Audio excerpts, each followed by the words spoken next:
Okay, hello everyone. We still have 4 minutes, so let me see if you guys have questions before we start.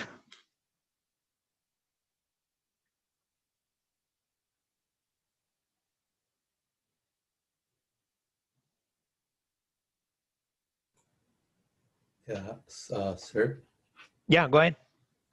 So I remember you saying something about pushing your code for Lab 1 into GitHub and having an X there. So I've done my own test cases and I've passed all my default test cases, but the X is still there. That's okay, right? Yeah, so what I said is for the auto grader, for like this green check mark on GitHub or the X-ray thing, which is the GitHub auto grader, just forget about it, right? For now, it doesn't affect your development of the lab or even code checking in any mean, because as you said, you can check that whether you pass all the tests locally through running Eclipse or not, right? Currently, we have a problem with AutoGrader that we exceeded like whatever monthly limit we have. But this is something that we worry about as like the instructor and the TAs for the grading. Don't worry about this while you develop the lab. Even if you don't pass or it gives you this X mark, forget about it. As far as you are correctly developing the lab and you pass all the tests locally in your machine. Good. Okay, so you just want us to focus on passing our test. Exactly. Just ignore the autograder for now.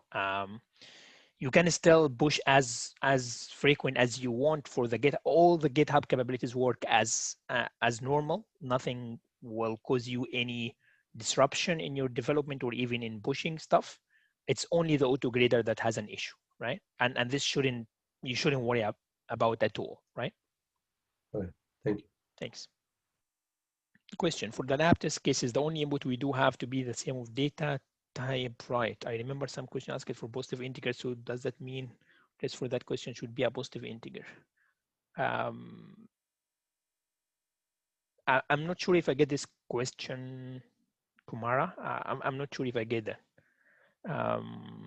Laura, do we ever use scanf in the lab if the function already take inputs? No, not at all. Don't use scanf to read inputs because the lab is structured in a way that it reads the input, as you said, by taking input parameters to functions, right?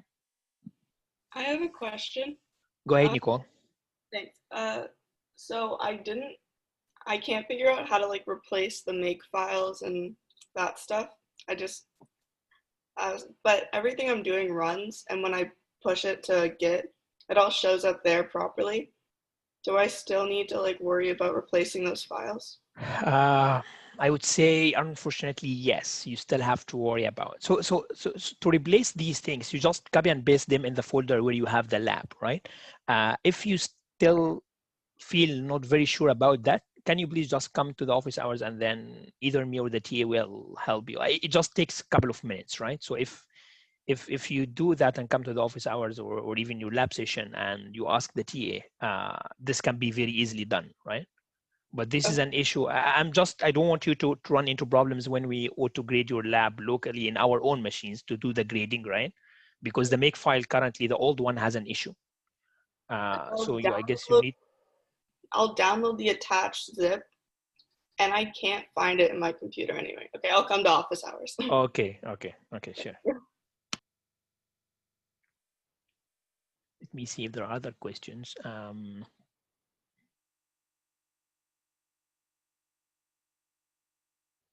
As long as the code, this is your question, the code output the expected value, it will be okay solution. If it does the function that it's required to do, it passes all the tests, including ours and yours, it should be okay, yeah.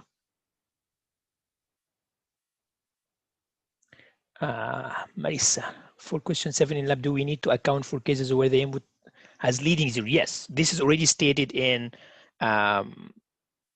this is already stated in the lab document that you need to take care of the leading zeros. So please read the lab document carefully. It will guide you for that, right? Sorry, if I could just add something. I think my question might be a little bit different unless I'm misunderstanding the lab document. So I know that if the user inputs say 10, the output couldn't be 0, 1. But if the user were to input 0, 1, would it have to be 10 when the number is reversed? So it's kind of like, Oh, I got what you mean. Yeah. If the user, okay, that's an interesting point. I would say you don't need to handle this case. If the user inputs leading zeros, you only care about the value. And don't worry, for example, he inputs 0, 1. I guess your output should still be 1, not 10. But if you do 10, it will not even, like we will consider both cases because you are not asked to consider this leading zero input by the user, which I get from your question. So yes, your question is a little bit different. That's correct. So yes, you don't worry because the lab does not specify whether you should handle the leading zeros inputs by the user or not. So I would say don't care about that. okay, thank you so much. Okay. I guess most of the questions are for labs. Let me see, Khadija, for question 7, do you just need one test case or two? One for A and one, oh, two. You need two, one for A and one for B. Rian, are you marked on the simplicity of the code? No, currently no, right? Later we will kind of, as I said previously, the labs are built on the sense that over time we develop in the course, you will be asked to do more. For example, commenting your question, doing it in an efficient way. But if you are not asked to do something in an explicit way, don't expect it. That said, it doesn't mean you develop your lab in the most complex way because this doesn't help us market, right? So it's in your interest to make it in the easiest way, such that it will help us grade it and you get what you deserve, right? Not sometimes I see this a lot in midterms and finals is that students do a kind of a complex solution that, okay, I myself, when I'm grading, I take time to read it carefully, make sure I try to understand, give the doubt of like the benefit of doubt for the student, but other TAs might not, right? So you need to make sure you clarify yourself, right? And this is a general advice, not just for TSH4, it's in fact for any course. Good. Great. So one thing to mention about the lab before I start is, I guess I told you this before, but I want to make it very explicit, right? Um, uh, uh, as I said, I don't want to waste time on this kind of side stuff. We would better, both of us, me and all of you guys, focus on the learning rather than focusing on these kind of issues. But it's important to know. This year, part of the environment we are developing for the first time, we are using a tool that does code similarity checking, right? And we kind of, you will get your lab grades, like for example, lab 0 grades should be released soon, etc. But until the end of the semester, you might expect, previously we were doing demos for labs one by one, but you might expect if, and I will be running the tool myself, not even for the TA. So if I see that there is a situation where the tool gives with certain certainty that there is a code similarity, I would be asking you to contact me and we do a detailed code demo and we might take further issues, further steps, right? So I would say just put this in mind when you are developing the lab. The labs are, the first target of the lab is to get you learn coding. This will help you in the exams and your life in general, because programming is an essential skill for almost any engineer right now, put aside like ECE and EE students, right? So make sure you invest enough effort doing the labs yourself. Even if you struggle, come to the office hours, we will help you, but over time, your skills will develop. In the last offering, I have known students personally that didn't invest enough time doing the labs. They came maybe the last month of the semester. First of all, they struggle a lot with studying for the exam because they don't feel, programming is not something you can study overnight, right? It's not a theoretical thing. If you didn't develop your skill over sufficient amount of time, like for example, over the 4 months of the course, you will end up before the exam not sure what even you can do, right? Because it's a skill not just a theoretical knowledge. The second thing is, I get students in the second semester last year when they talk to SI, and they know that they didn't, and they said it very explicit. We didn't put enough time in the labs. We did certain things and then we submitted the lab. I know we copied it from a student or from the internet, whatever. But then they realized that they did harm themselves at the first place because they go to 2SI, they don't have the enough knowledge that they assume to know. And now you are not suffering with a single course, you are suffering from another course. And then, in fact, other courses also build on top of that, including all the embedded systems courses and like operating system courses. Many courses in EE and ECE assume certain knowledge of programming, which is like the main purpose of having 2SH4 as your first programming course in the program. So please, I don't want to spend too much time on that, but please make sure you invest enough time on learning this. And this is a kind of a sincere advice. Regardless of the exam, as I said before, I'm the last person in the world to care about grades, to worry about grades, because it's not one of the objectives of an instructor to hurt you on grades. It's the main objective is to educate you guys, right? So please make sure you take this into account. Good? Sir, where are the Zoom links posted for the office hours? I sent it, like at the beginning of the semester, I sent multiple emails for the lectures, the office hours, the lab sessions, my office hours, and the TA office hours. So if you received one of these emails, you should have received the remaining ones. But if you didn't, please email me, and I can reply with the proper link. Right? Okay, thank Some you. of the students, yeah, you're welcome, Nicole. Some of the students mentioned that they see these emails on their Avenue web page rather than it comes to their, I don't know, like Gmail or whatever host you are using for your email service, right? So maybe also you can check that. Good. So let's start, and then I see few things on the chat, but I will come to visit them in few minutes. Good. So last time we started looking into arrays in some detail. Oh, what did happen?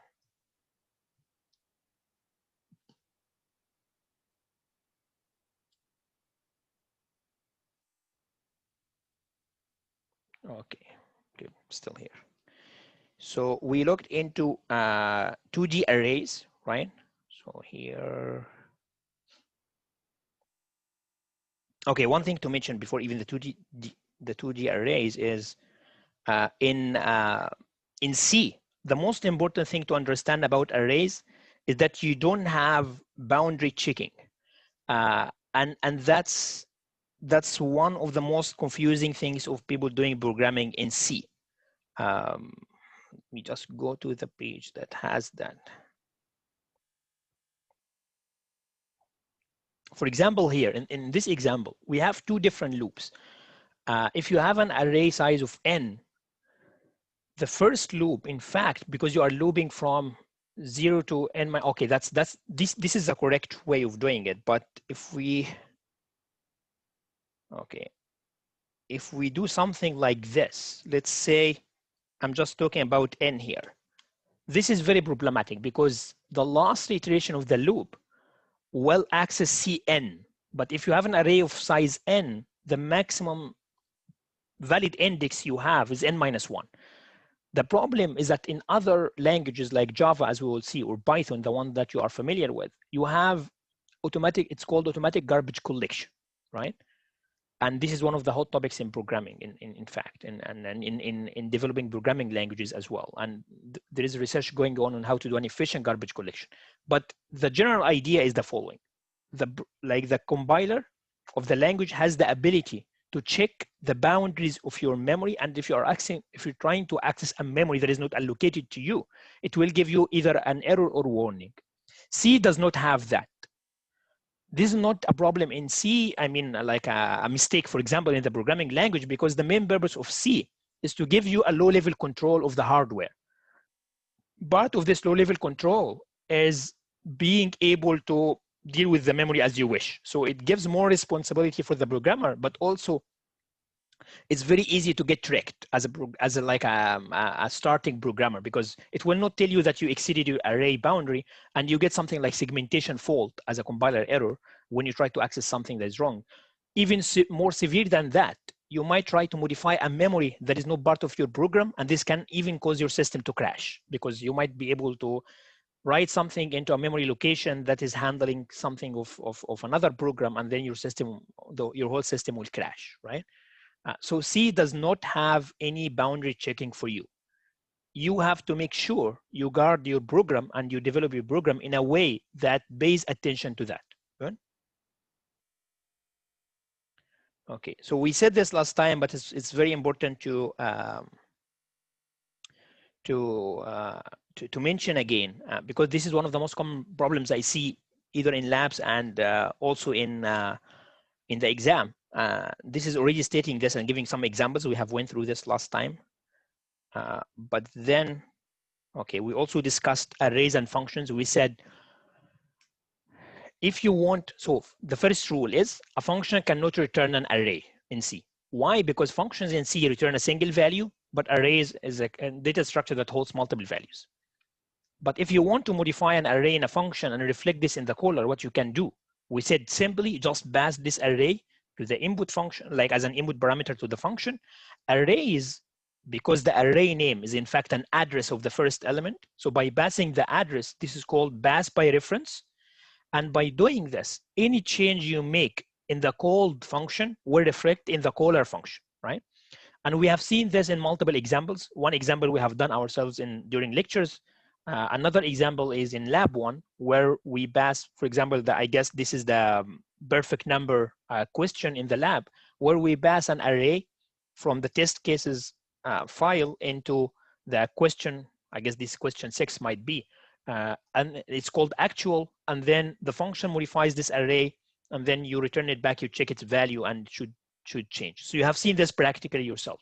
By passing an array as an input to a function, the function will be able to modify it, and the modification will reflect in the caller function. Good.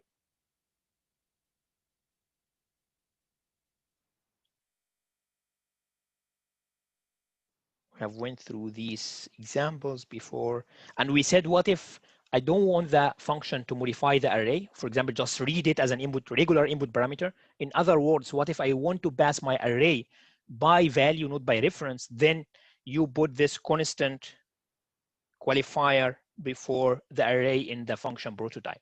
By doing this, you are telling the function you are not allowed to modify it. And if the function is trying to modify this array, you will get a compiler error. Good. Okay. Automatic and static is completely the same concept from very similar to regular variables. If you define something as static, so maybe let's say it again. A static word means what is the duration that this variable exists in the memory. There are two completely different concepts, whether it's static or not, and what is the scope of the variable. A variable can still be local, but it's static, which means it exists in the memory for the whole duration of the program. Remember when we talked about static for the first time, we defined local variables in a function, but then it was static. And we kept calling the function through a loop from 0 to 3. One of the variables was static, so it kept holding the old value, while the one that wasn't static, each time it gets defined from the beginning. So static means this variable will remain in the memory for the whole duration of the program execution, but it does not change at all its scope. So if this is a local variable in a function, you still cannot use it outside the function, right? Even if it still exists in the memory. Good. Okay, this is the thing that I wanted to start from, the double subscript array. But let me see if there are questions about this. These concepts are important, so I said maybe it's better to revisit them. Okay, many comments here, Cham. So just to clarify, we just ignored the lab instruction to use printf. Yes, very clearly. I sent an email for everyone, and the announcement also states this. Don't use any printf in labs. Lab questions. So let me ignore lab questions for now. Okay, question. If you define a static variable inside a function, does it initialize every time you call this function? No. In fact, Yanhao, this is the example we have done, right? Remember when we defined a static integer value, I guess this was a and b, and we were adding a and b to another variable c. And it was A, I guess, if I remember correctly, was defined inside the function. So it was a local variable, and it was defined as static. And it, even if you, it holds its value from previous calls, right? So it doesn't get initialized every time. If it's not static, it gets redefined, not just initialized. It gets, in fact, redeclared, because once you exit the function, regular variable will get destroyed from the memory, but static will not. So it will keep holding its original value. Good. Question, no. Is it possible to declare one dimension of a 2D array as a constant, but not the other? Okay, that's an interesting question. If you use the regular definition of a 2D, let me say the question clearly for everyone to see if they get that. So no question is, if I'm defining a 2D array, would it be possible to define one dimension only to be constant, why the other one is not? Well, in this case, you don't define a 2D array, you define two different arrays, right? Because if you define a 2D array, the regular way we have, and this might introduce us to what I want to say in this slide, the way you define this is regularly similar to any variable you define in C, which is you specify the data type here, the array name, and then the two dimensions, right? So here you have the option is whether to have everything as constant or static or not. So you cannot just choose which one to be constant, which is not, because the whole data structure is a single variable, right? So you shouldn't, this is not possible for doing regular way, but you can achieve what you want by defining two separate arrays, right? Or multiple arrays in some cases. Good. So as I said, the way to define a 2D array, very similar to a single dimensional array, except that now you add a dimension, right? The first one is determining how many rows you have. The second one is determining how many columns. And then, for example, here, this example, I'm defining an array that has 3 rows. So this is the row, so they are equal 3. So you have that. And then you have 4 columns. So 1, 2, 3, 4. And this would be the grid, the 2D grid of your array. If you want to access, as we said, let's go to the coming slide. If you want to access this element, for example, you see what row is that? This is row 0. Okay, we can just go back. This is row 0, 1, 2. And this is 0, 1, 2, 3. So if you want to access this element, you simply say this is row 1, column 1. So you do A1, 1. So the first thing is the column, the second thing is, the first thing is the row, and the second thing is the column. Good. Matrices, in fact, have many arrays. I guess maybe you know this already from high school math and first year math. They have many applications in math questions, and also in machine learning applications. Currently, we have the tensors and matrices. So it's very important to understand how to handle matrices or 2D arrays in C, right? Another thing we mentioned at the end of the previous lecture is that how this array, the 2D array, is in fact stored in memory, or how it's declared in memory. Again, this is what differentiates a normal programming, someone that is taking programming as a hobby, from an engineer that knows what is going on behind the scene. So we said your memory in your laptop or your desktop is in fact a single dimensional thing, right? From the logical view. So it's byte addressable, for example, right? When I say byte addressable, it means by a certain address, you access certain byte. If you increase your address by 1, you go to the second byte, right? So it has this logical view of one dimension. But if I define a 2D array, how it gets defined in the memory? And what we said is it's defined in the memory in a one. So it's like you serialize your 2D. So you say, I'm going to put the first row first, and then the second row, and then the third row. Good. And then in this case, this gives you this 1D view of your array. And there are so many tricks, so many interview questions and internships that kind of plays around with this 2D representation in a 1D array, right? Good.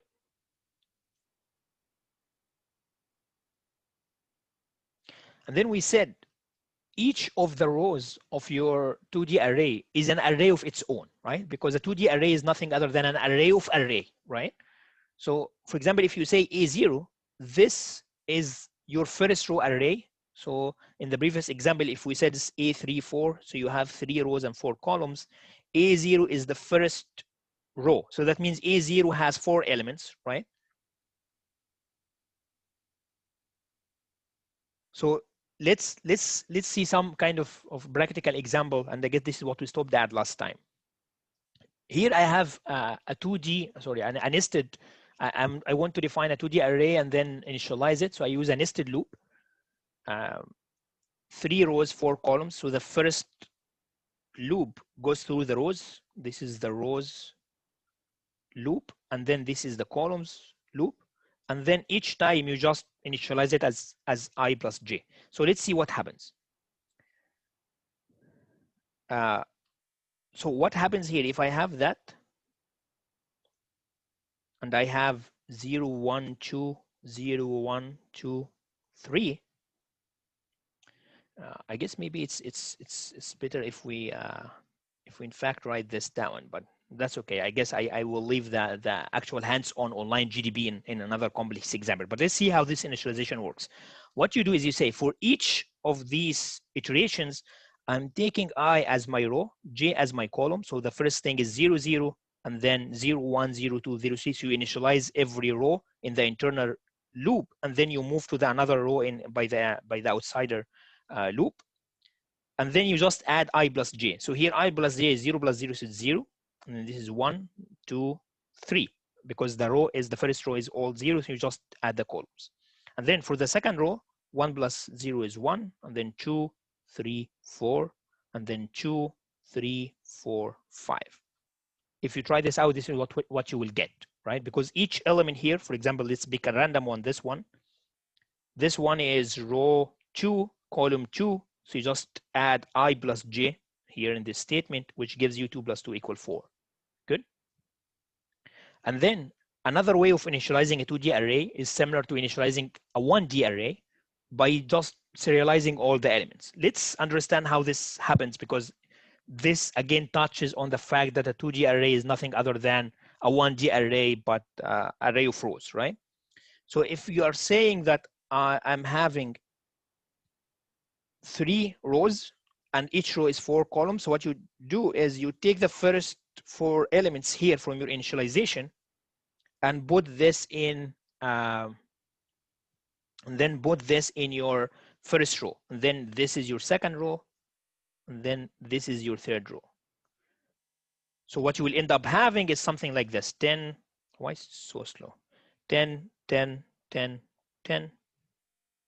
Okay, and then 20, 20, 20, 20, then 30, 30, 30, 30. What? This is what will do for you.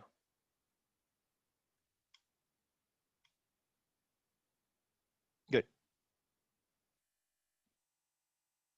And then this and this is completely equivalent. It's just that this third line is more readable to you because it specifies each row as its own separate array, but it will give you exactly the same result.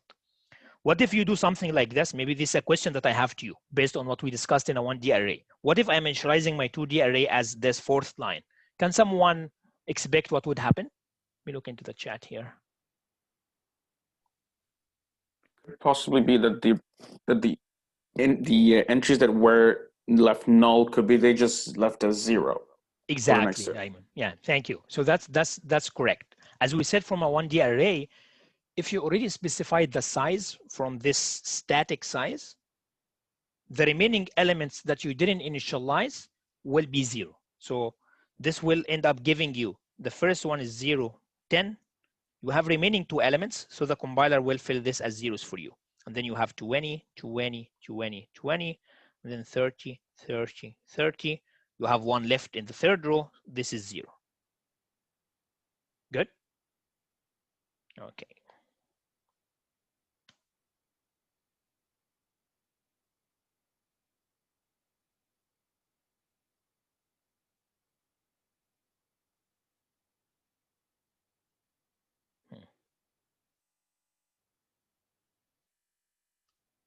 I don't know why it's so slow.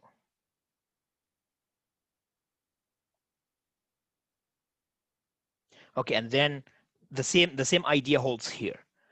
But here you are in fact skipping one whole row, which is the third one. So it will be 10, 0, 0, 0, 20, 20, 0, 0, and then 4 zeros for the third row. And then these are like separate examples here. Here, the second row itself would be all zeros. Yeah, one thing also we mentioned about this, we have done this in 1D array. We said you can leave the size of your array empty if you already initialize, right? And how the compiler will know the number of elements you have in the array from counting the number of elements you have in your initialization. In 2D array, the same thing holds, but you cannot leave both sides here empty. Why? Because now you left the structure, because you provide your elements in a structured way and in an unstructured way, serialized way. So how does the compiler will know how many rows or columns you want? So you need at least to provide one of these. Good. By doing that, you say, okay, I want some number of rows. I'm not specifying. And then each row would be 4 columns, which means the compiler will understand that here I have 4 elements. This is the first row, 4 elements, the second row, and then 4 elements, the third row. So it's like you implicitly defined your number of rows to be 3 from your initialization. Good. Okay, so is there any question here?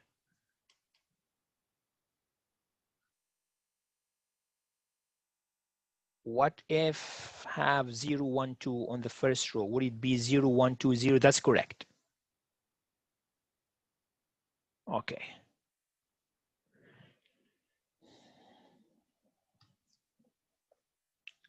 Multiple subscripted arrays. So a 2D array, as you can imagine, is just a special case, right? You can have an n-dimensional array in general, which can be 3D, 4D, 4D, 5D, whatever, right? Because at the end, everything would be serialized as a one row.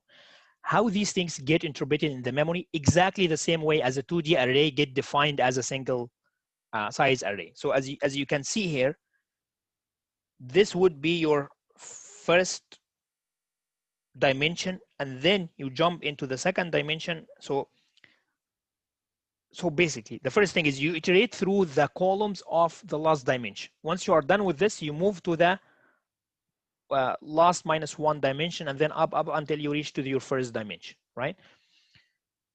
Given that you have this capability in C, doesn't mean you use it. In fact, most of the time, using more than a 2D array is an indication that might be that arrays might not be the best data structure for you, because once you go beyond 2D array, it would in fact be more complex than useful to you, right? So it would be rather, yes, as Anna is saying here, we might be in fact moving to a different data structure, right? What data structure, this depends on the use case, but going beyond the 2D array is not a good programming practice anyway. So here we differentiate between two things: what you can do, so what is supported, what are the capabilities of the C programming language, and what is a good programming practice, which one you should do and which you shouldn't, right? Okay. So one example here of doing a matrix multiplication, right? And this is something that it's an example that is very common in math, and it might be good to try, right? So if we do this matrix multiplication thing, what you want to do, so you know that in matrix, that's the basic thing. Assume that you have two matrices here. I just want to move this up. And then you want to multiply this to give you a different matrix, right? So what usually you do is you multiply the first row with the first column, and then you do the scalar product. My tablet is crazy today. And this gives you the first element, right?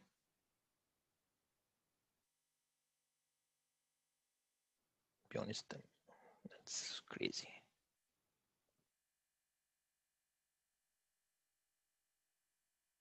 Okay.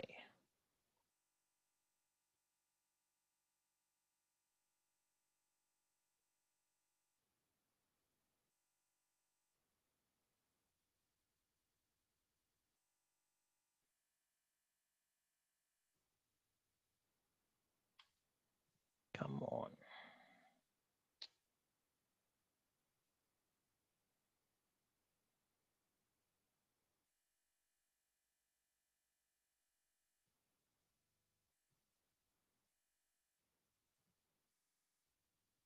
Okay, so it's in PowerPoint completely hang. Thank you, thank you, thank you.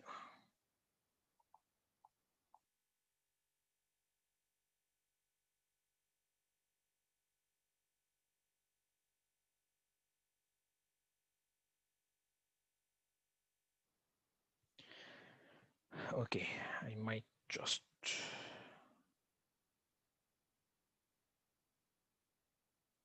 Okay, let me see if there are questions until this this PowerPoint issue is getting solved. It's too bad.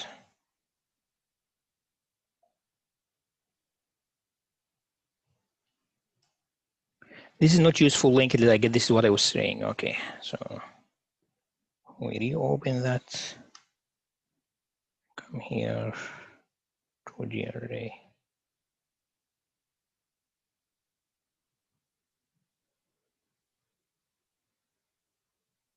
Matrix multiplication. Okay. Then here, share screen.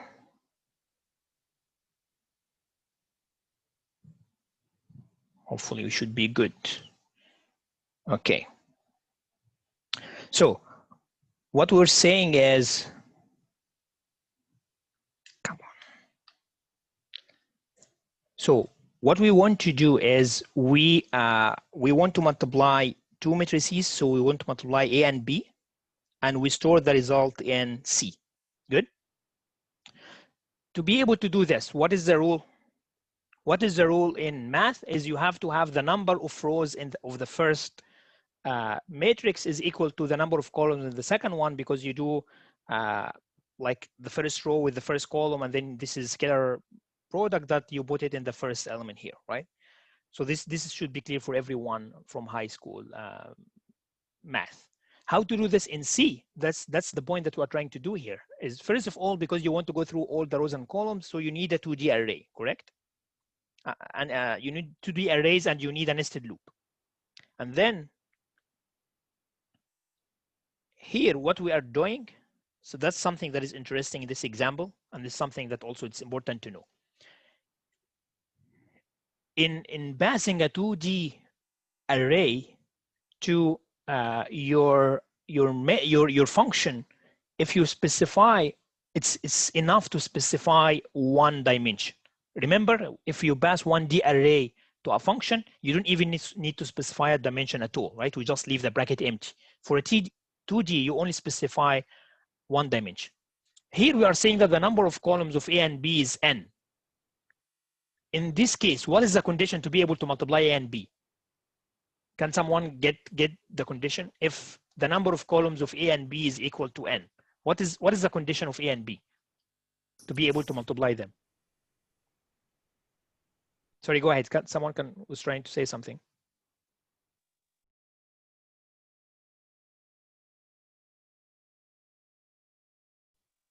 Sorry, go ahead.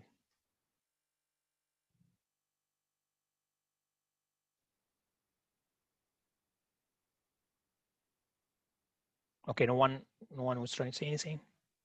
Yeah, I'm back. Yeah, so someone was trying to answer the main question that I was saying. Why I stopped sharing here? So the main question I was saying is, what is the condition if we pass A and B as input to the function, while the number of columns in both matrices is n, right? Then what would be the value of A? So what would be the condition in A and B to be able to multiply them? There is always two. Yeah, this is like kind of fault tolerant technique, Rafi. I'm trying to log in from two different machines to make sure if one fails, I'm already there, right? This is in hardware called redundancy for fault tolerance. So, okay. Number of columns in the first equal to the number of rows. Yeah, that's the general rule, Benjamin. That's correct. But if we here we specify very clearly that the columns in both matrices is n, so they are equal, right? What does this imply? it implies that those two matrices in this example has to be square matrices, right? Because if you have the condition that this here, this row has to be equal to this column, that means this row has to be n, right? Which means now A and B has to be a square matrix of n by n, correct? This is why here, if you look into the loops, we are looping across n and n. And then C would be our output matrix. We pass it as an input as well, similar to what we discussed at the beginning of this lecture. And then we go through element by element of C, I, and J. We initialize to 0. And then now, because we take every row from A, and then multiply it by every column in B, you need a third loop, right? And this is the K thing, right? This K takes AIK, so you move through so let's visualize this here.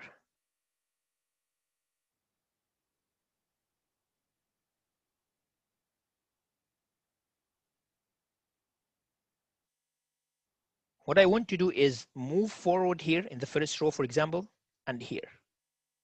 Take every element.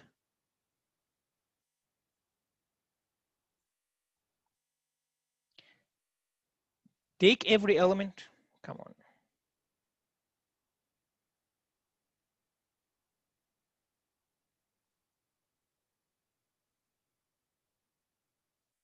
Okay, so take every element of A, for example, the first element in the first row, multiply it by the first element in the first column, and then add this to the second element with the second element, and then add this to the third element with the third element. And to be able to do that, you need a third row that goes through this exactly, like doing that, right? So I will end up using my laptop as usual for every lecture. Okay.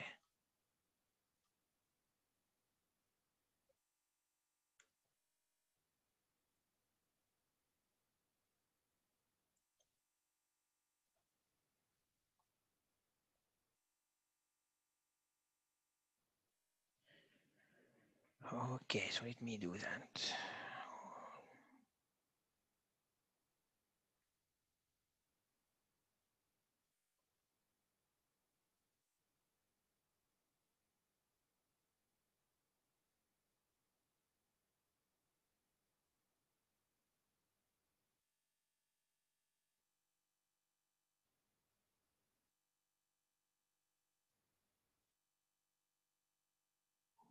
Okay, good.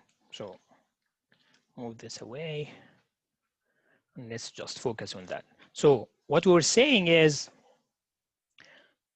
I want, if this is A, this is B, and this is A, B, B, B. I say 0, 1, 2, 0, 1, 2. I want to take this, multiply by that, and then add it to this, multiply by that, etc. I'm doing this through a third loop. Given that this is n and this is n, I'm also going from 0 to n. Each time I'm multiplying both elements and then adding this up to the same location of C here, which would be in this case the first element here, right? Very simple, I guess. What is defined? I'll come into this, Delgert. Mark, question, can't you do multiplication of m multiplied by n and n multiplied and get m multiplied by n matrix? You can, yeah, you can for sure. That's correct.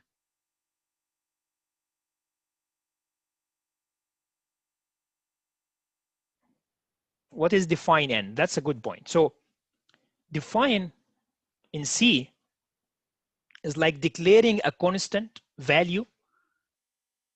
And the way it's going to work, remember in our very first lecture, we said there is a pre-processing step in the compiler. One of the things that this pre-processing is doing is going to take any n here and replace it with its actual value, right?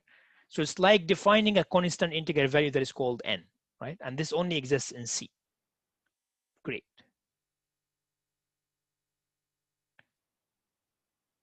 But it's not a globe. Okay, so I mean it's a little bit different than static global, right? It's not a static global. It's something you can use within this file but well, global has other extensions if you have a project of multiple files. So it's a little bit different. What you need to know just for this example is it's defining a constant value 10, put it into n. What the preprocessing will do is it will go through the code one by one. Instead of just like finding n here, it will replace n by 10. Why this is good?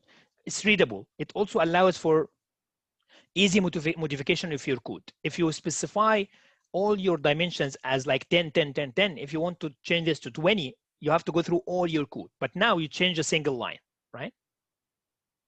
Good. Okay.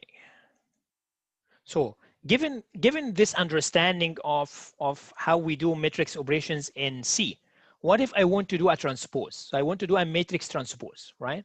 And let's think in this example together. Previously, I was in fact doing this as a quiz during lecture, right? I was asking students who were coming with laptops, and then they try out how they would do the transpose, right?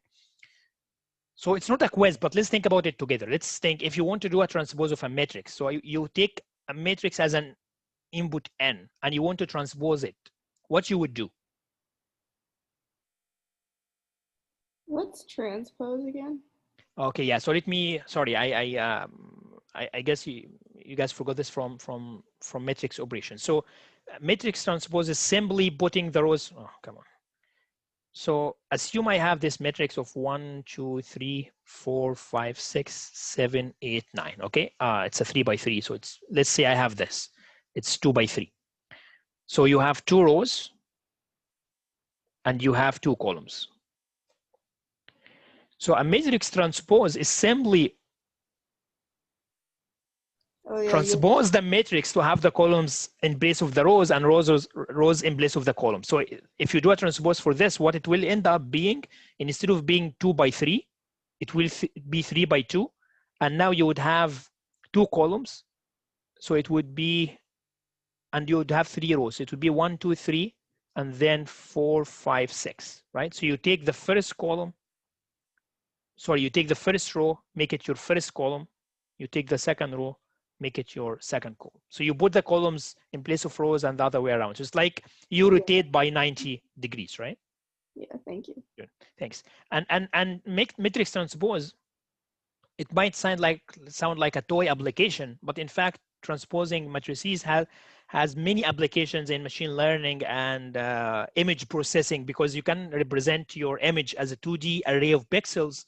And if you want to operate with your images doing some operations, for example, encode it, modify it, transmit it, transposing is one of the things that is being used heavily in this kind of applications. Okay, good. So what if I want to do something like this? Can someone propose a solution, like in the high level, like an algorithm? What you would do? How you would write such thing in pseudocode, for example? How I can transpose a matrix in C? Do you need a new matrix with different dimensions? So you define a matrix with different dimensions, okay? And then? So let's take it easy and assume this is a square matrix, right? So its transpose will end up being n by n as well, right?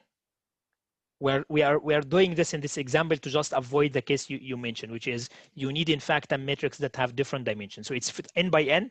The transpose of a square matrix is still a square matrix of the same dimension, right? What we would do? You would have like a nested for loop, and you would put the rows from one into the columns of the other. But if you do And this, you would lose your original. So you have a source. You are correct in the logic, right? And I guess also Nicholas is saying exactly the same thing in the chat. Let's move forward with this idea. So it's correct, but let's refine it a little bit. If I do this, I have a source where I'm taking the value. I have a destination where I'm putting the value. But if I do this, I lose the destination value, right? Which you need later to place in another dimension, another place, right? How you're saying put a waiting variable. Yeah, temporary variable, that's correct. So what we would do is, yes, temp, that's correct. So what you would do is you say for each, so you loop. Don't tell me that you are hanging as well. Okay, good. So what I would do is I would take for 1, 2, 3, 4, 5, 6 example I was giving. Here is it's square, so let's say 7, 9, 8. What I would do is I will take this, which is the first element of the first row. I want to place it in the first element of the first column, which happens to be the same. So if, as you can imagine, the diagonal would in fact remain the same, because if you transpose it, it would remain in its place, right? But generally, you would take one element, which is, for example, here, the second element in the first row. You want to place it here as a second element in your first column, right? But you have something here. You want also to place where?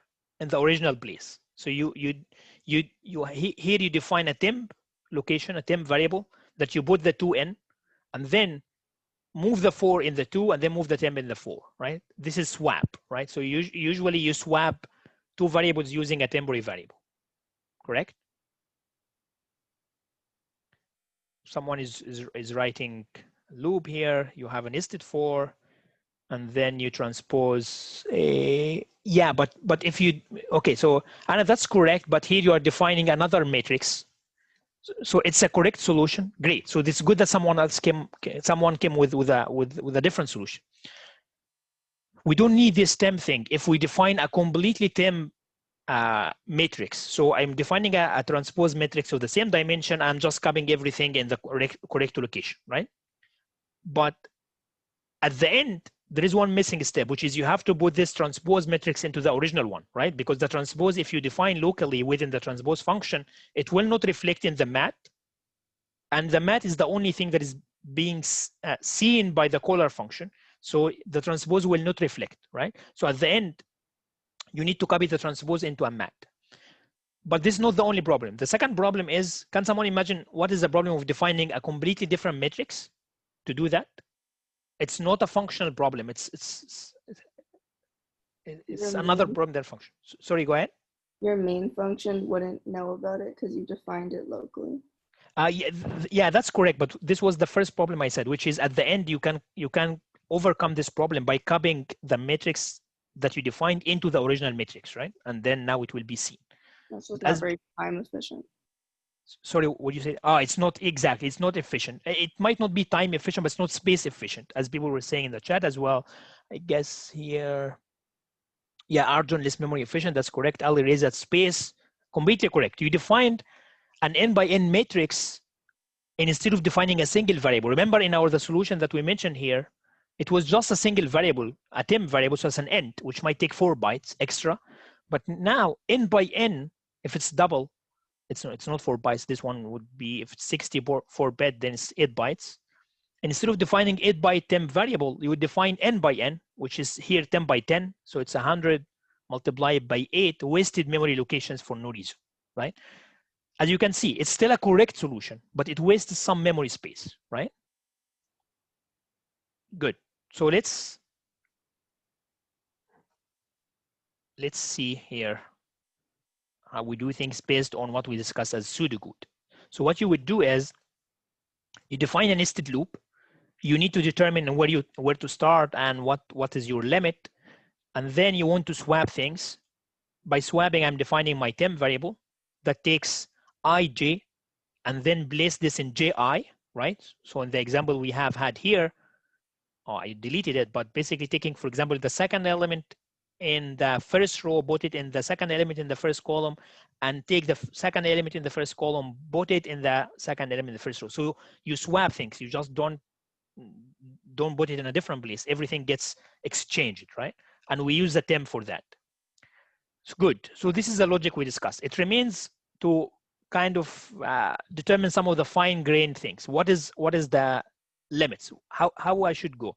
Here is very simple because it's n by n, right? So what you would do is you simply say, I go through all, so let's just first discuss this. I go through all the rows, so I take my row here. I go through the end, so this is n dimension, right? And then each time I want to replace this with that, right? So I'm going to swap them, right? But if you do loop through I equals 0 to n and j equals 0 to n, a problem might arise. Can someone, what would happen if my two loops are ending as from 0 to n? Can you imagine what might happen? Sarah, this is not a correct code. We are still asking to figure this out, right? So this question mark is not yet finalized, right? It will swap back exactly and how, right? So if we do this, if we loop I equals 0 to n and j equals 0 to n, now you swap twice, right? Because you swap this here, but then once you move here, you swap it back. You only need to swap once, right?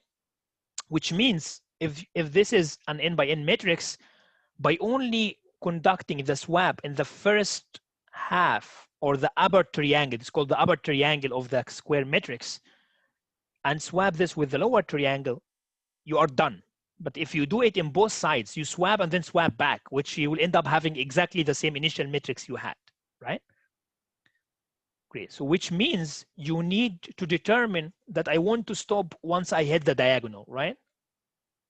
How to determine that? Okay, for the first one, you will go correct from, you have to go through all the rows. So you have to go from 0 to n. But for the columns, you don't start from 0 and then go to n. You want to swap with 0 up to the row, the I value itself, right? Because each time I want to stop here. I don't want to continue, right? Each time I want to stop here. So your limit here is from 0 to n, but your limit here has to go from 0 and then 0, 1, 0, 1, 2, 0, 1, 2, 3, and then at the end it goes to n, right? So it's determined by the I value, right? So why here we do our first loop from 0 to n, but our second loop is from 0 to I. If you guys don't understand that, just visualize it by that, right? By saying each time this j thing is stopping here at the diagonal, right? So it doesn't go beyond this in order not to re-swap again, right? So your j limit is what is determined by the I.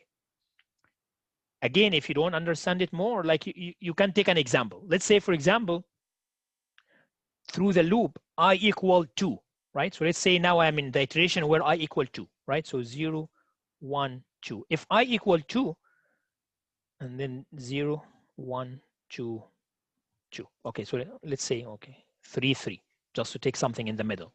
So if I equal 2, what I would do, I want each time my j go from 0 and then 1, because you have 0, 1, and then 0, 1, 2, and then you stop here, right? You don't want to go beyond this, because if you go to 3, you will swap back what you have done for the I, right? I hope that's clear. If not clear, like write it down in your code. Try, for example, n by n, try different dimensions and try to come up with what would be the correct solution. I think I start with 1 is okay. That's a good point, anyhow. So I guess what you are saying is the following. If you start by 1, you're not swap, because in 0, 0, you don't need to swap and then swap back, correct? Well, that's correct only for 0, 0, right? But if you have, for example, this element row is still 0, right? So you cannot start from 1, because if you start from 1, you are skipping the whole first row or the whole first column. So you still cannot start from 1. I guess the only special case that kind of tricked you is 0, 0, right? Question, should I start from, okay, I guess this was the same thing. Can you just swap when j is larger than, or vice versa? Abdul Monim, yeah, okay, that's a good point. It's exactly the same thing. So I guess his point is this, so it depends on the relationship of this condition. What we have done here is we swap the upper triangle with the lower triangle. But what he's saying is, can I start with the lower one and then swap it with the upper one? Correct. But now you wouldn't start from 0 to n. You will start I from n minus 1 to 0. And then now j would start from I to n minus 1, right? So it would be the other way around, right? Is that clear?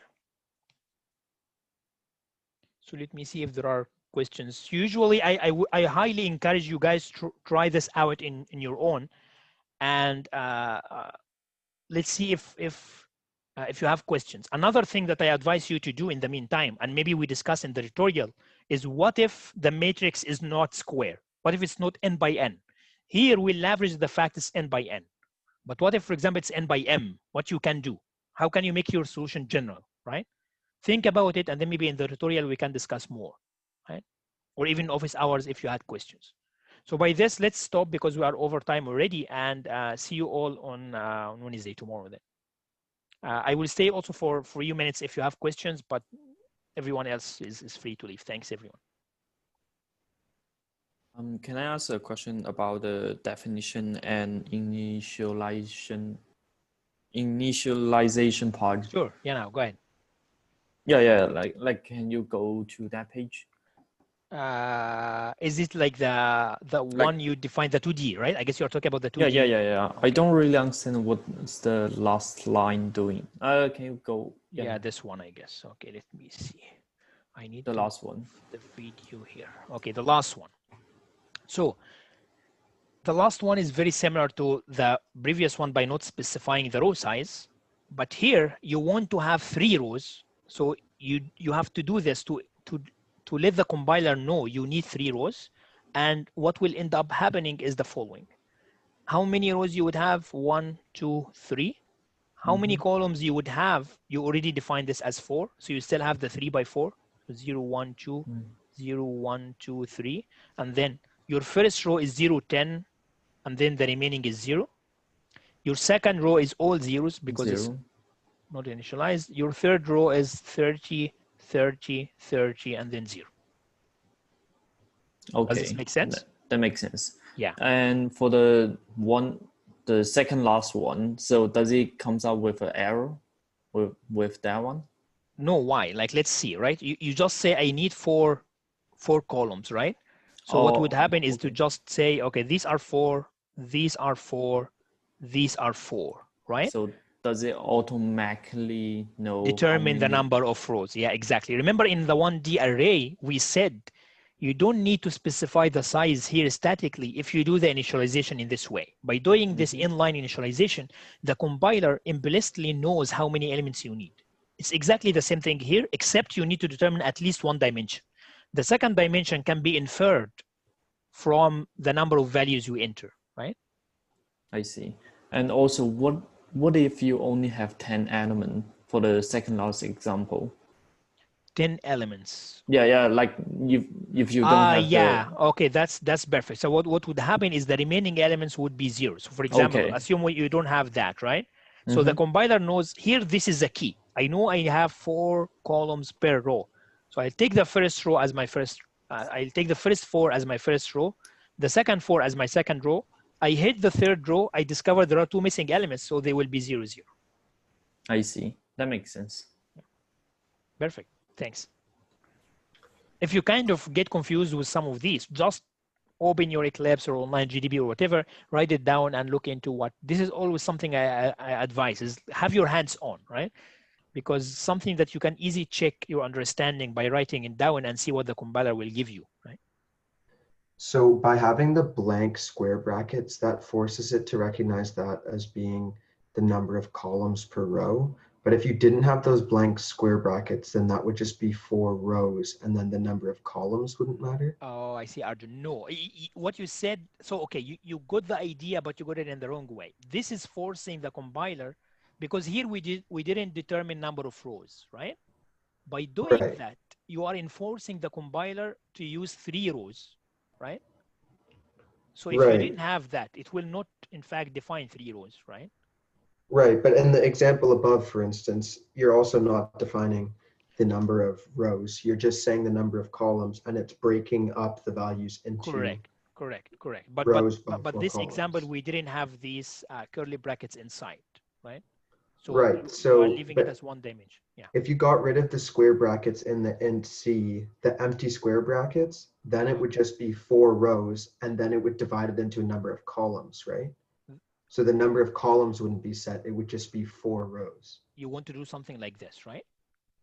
I'm saying, so yeah, see where it says int c square brackets, like the empty square brackets, then square brackets 4, and then it's in the second last one. I'm saying if you got rid of those empty square brackets, what happens? Those, right? Is this one? Yeah. Oh, so then it's no longer even a 2D array, right? Why?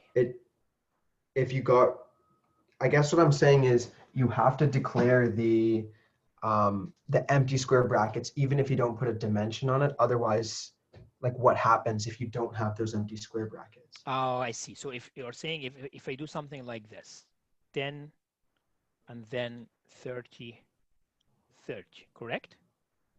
No, And then not the curly brackets, the square brackets on the int C part. here, oh, you mean remove completely one of them? Yeah, or It could will you do not. four? Could you do 4 in front and then an empty square bracket after? Ah, Or okay. yeah, So let's do that. So I guess what you're saying is if I instead of leaving the number of rows empty, I want to leave the number of columns empty, right? yeah. How So does it change? something like that. So you want to do that and then that. Yeah, like that. In fact, you cannot do that. The reason is, so let's think together, right? Let's think in the compiler terminology. Here, I can infer how many rows I would have by taking the columns one by one. For example, here you said I need 4 columns, which means each row has 4 columns. That means this is a row in its own, right? But if you do that, good. How would I know how many columns I would have and what I leave behind is zeros, right? I need to come up with a structure. At the end of the day, what the compiler or the hardware is looking for is what is your exact structure, correct? So let's Right, think, okay. can I come up from this and this initialization? Can I come up with what would be my my exact structure? If you specify the correct number of rows implicitly, then it would work. For example, what I mean by this is here, you might say, I don't provide this. Sorry, you wanted to provide the rows, but not the columns. So you might say, I can, using these curly brackets, I might not need to provide that, right? Okay. But at the end, this is not telling the compiler how many columns you would have by row. So what would it do is it would take it as a maximum of 2 because the maximum you have is 2. So yeah, this is a good example to discuss. So you have something like this. You wanted to specify the rows, not the columns, and then see how the initialization would work for you to be correct. What I'm saying is to be able to do this, you have to use the curly inside brackets because this will tell you the exact structure you would need. So if we did something like this, Right, because otherwise, if you don't do that, then for all it knows, you could have all the values in the first row, and then all correct. the other rows could be 0. Exactly. Because it's just used to just throwing the zeros in just Corrected. to There fill are in so spaces. many possible alternatives. That's correct. That's correct. Right, whereas the column is fixed because it just divides into groups of 4. Correct. And then the rows just, okay. Yeah, correct. Because remember, so the 2D array is in fact an array of row arrays. So we consider each row as an array, but we don't consider each column as an array, right? Right. Right. So this is kind of the theory why what you said is working and correct, right? Because you can think of the row itself as an array, but you cannot think of a column as an array, right? Right. Thank you. Thanks. Oh, also, are you still doing office hours today? Yeah. Okay. I have, right. I have directly after, after I leave from here, I'll just take 5 minutes and then I'll come to the office hour links. Yeah. And recommendation, you should stream lecture on Twitch. I will check what is Twitch. Thanks for the recommendation, Anna. Second question, why do you only define the column as n and not the rows? I guess what you were referring to is where we did the define thing for the transpose. So let me go back to that. Here. Let me just first check are you still here, Sagnan? Are you still here? Okay, I see you. Okay, good. So why we do this? Because remember, passing a 1D array into a function, you don't even need to specify the size, right? You just leave this as empty. In a 2D array, it's okay to just leave one dimension and specify the second, right? Alan, question, what happens in the fourth last row on the page? Well, I guess maybe you are referring back to this. Alan, are you still here? Okay, left maybe. Oh, here, okay, good. So I guess the fourth from last, 1, 2, 3. Are you referring to this one?